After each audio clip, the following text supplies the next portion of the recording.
ప్రభుత్వంలో ఏ విధంగా మైనారిటీల సంక్షేమం కోసం, అభివృద్ధి కోసం కేటాయించినటువంటి నిధులను గోల్మాల్ చేసినటువంటి పరిస్థితులు.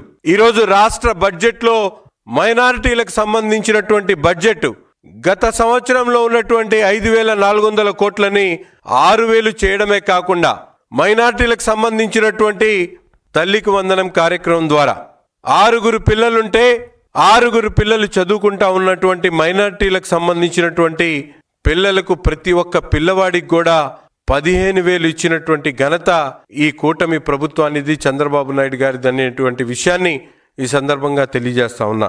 జగన్మోహన్ రెడ్డి గారు జియో 47 పెట్టి వక్ఫ్ బోర్డుకు సంబంధించినటువంటి ఆస్తుల్ని వివాదాల్లోకి నెట్టేటువంటి కార్యక్రమం చేస్తే, ఈరోజు నూతన ప్రభుత్వం ఏర్పడిన తర్వాత వక్ఫ్ బోర్డుని కొత్తగా ఏర్పాటు చేసేటువంటి కార్యక్రమంతో పాటు వక్ఫ్ ఆస్తుల్ని అన్యాక్రాంతం కాకుండా గతంలో ఉన్నటువంటి వక్ఫ్ ఆస్తులు ఈరోజు ఉమ్మీద్ పోర్టల్ ద్వారా 85,000 ఎకరాలను వక్ఫ్ ఆస్తులుగా పరిగణించేటువంటి విధంగా ఈరోజు ఈ పోర్టల్లో ఎంటర్ చేసినటువంటి పరిస్థితులు. కానీ ఈరోజు మనందరం కూడా చూసుకుంటే 2004లో హజ్ హౌస్ నిర్మించింది హైదరాబాదులో చంద్రబాబు నాయుడు గారు.